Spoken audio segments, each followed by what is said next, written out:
9 de la mañana, 14 minutos. Como les decíamos, recibimos ahora, le damos la bienvenida al pediatra Álvaro Galeana, quien también es infectólogo y es el director del Hospital Pediátrico del Centro Hospitalario Pereira Rosell, a propósito de los protocolos sanitarios de cara al comienzo de clases. Buen día, doctor. Gracias por estos minutos. Buen día, Lorena. Un gusto hablar con ustedes. Bueno, muchas gracias. Hace algunos días el Ministerio de Salud Pública dio a conocer los cambios en los protocolos, donde básicamente se acortaban los días de aislamiento para contactos o casos de COVID-19 en centros educativos. Y ahí empezó el revuelo de que había una diferenciación muy marcada entre los niños vacunados y los no vacunados, pese al pedido inicial de pediatras de no hacer distinciones en ningún tipo de actividad entre vacunados y no vacunados. El presidente de la República puso un freno ayer a esto anunciado por el Ministerio de Salud Pública y no va a haber diferenciación. Bueno, ¿cómo ve usted desde el punto de vista sanitario estas decisiones que se vienen tomando a última hora? Bien,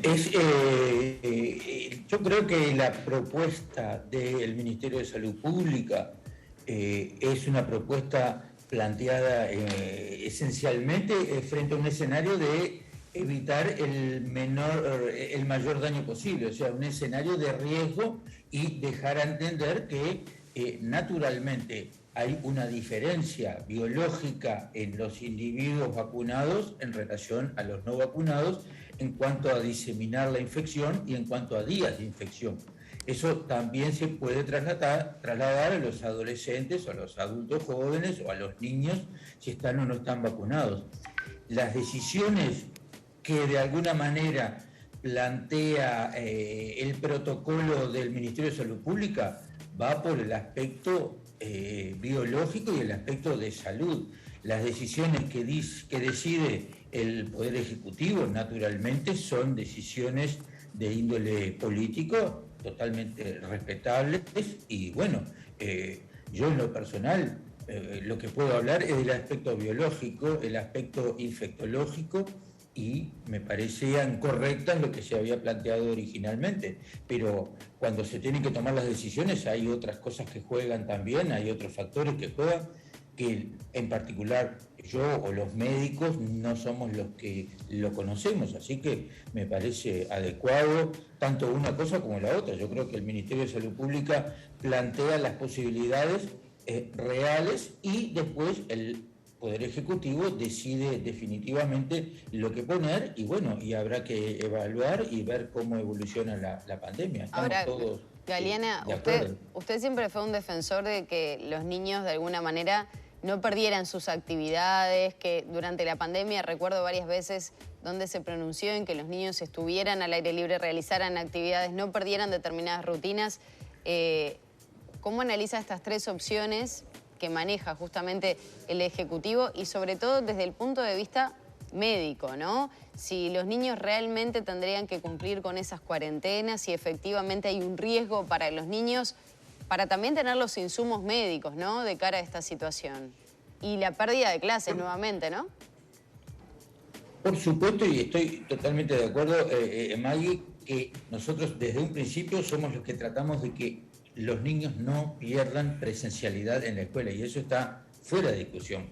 Es objetivo central que los niños no pierdan presencialidad, que puedan concurrir a clase. Creo que hay una variación sustancial entre lo que ocurría el año pasado en relación a las cuarentenas o cerrar las clases y ese tipo de cosas, a lo que se plantea en este momento. Hay una diferencia sustancial, pero también hay dos puntos que ponemos en las balanzas. Uno, el beneficio de la presencialidad y otro, el riesgo que se pueda generar tanto para el niño que concurre como para los contactos de ese niño. Lo que hemos tratado de alguna manera es de disminuir al máximo manteniendo la máxima presencialidad. Pero hay hechos que son insoslayables, hay hechos que yo no los puedo modificar por decisión individual. Los niños no vacunados sí, naturalmente tienen un poco más de tiempo de diseminación de infección, porque es así biológicamente. Entonces, lo que se pretendió de alguna manera era disminuir al máximo las posibilidades de que la escuela se genere alguna situación de riesgo para el resto de niños, y esa es la idea. Yo creo que igual vamos bien, igual va a ser una situación en la cual sin duda vamos a tener mejor presencialidad, pero vuelvo a decir, está el aspecto médico, está el aspecto funcional, el aspecto político, hay muchas cosas que participan en juego. Yo creo de todos modos que el original protocolo del Ministerio de Salud Pública era bastante coherente y era claramente mejor a lo que se había hecho hasta el año pasado en cuanto a la actividad de clases. Veremos cómo pasa.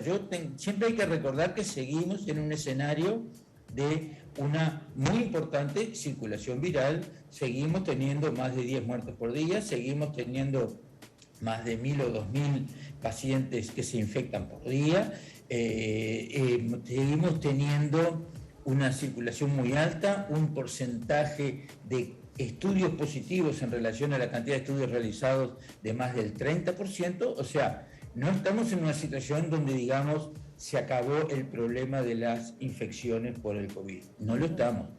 Ojalá que esto marche bien, tengo mucha fe de que va a marchar bien y bueno, iremos viendo en la medida que los acontecimientos van ocurriendo a ver cómo van las cosas. Galeana, ¿cómo viene desarrollándose esta variante Omicron en los niños? ¿Qué están viendo ustedes en cuanto a infecciones? Bueno, se hablaba de que había 25.000 niños contagiados desde comienzo de año, es un montón. ¿Cómo vienen evolucionando? ¿Qué pasa con la aparición de aquel síndrome inflamatorio que se hablaba al principio? Tenemos muchos niños infectados, como tú bien decís. Hemos tenido mucha cantidad de niños infectados, hemos tenido niños graves internados con neumonía y en el CTI niños ventilados. Ahora, en este momento no tenemos niños ventilados, pero hasta hace 3 días hemos tenido. Con COVID, no sabemos si con COVID y otros agentes bacterianos, a veces es difícil de establecer. Uno no puede establecer de primera, cuando hay tanta circulación viral, la necesaria relación causa-efecto. Hemos tenido niños graves, son la excepción. ¿Pero con comorbilidades, Galeana? ¿Cómo? ¿Con alguna comorbilidad o directamente por una infección por COVID, niños sanos? Niños sanos pero pequeños, niños sanos pero muy pequeños, lactantes o niños de alrededor de 1 año. Entonces, tampoco yo puedo decir esto es por el COVID necesariamente, pero están internados en régimen COVID porque su estudio da positivo y puede haber otros gérmenes o no, no lo sabemos.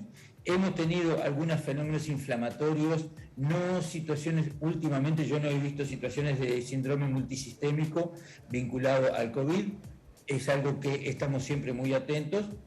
La enfermedad Omicron habitualmente transcurre en forma muy pausisintomática, o sea, con pocos síntomas, pero siempre, en particular en los niños pequeños, episodios de 2 o 3 días de fiebres altas, de fiebre 39, 39,5, sensación de malestar y mucho decaimiento que después retroceden. Eso en general no es que sean la mayoría sí, pero hemos tenido muchos niños con ese tipo de sintomatología y bueno, y va transcurriendo la enfermedad y tenemos realmente muchos niños infectados.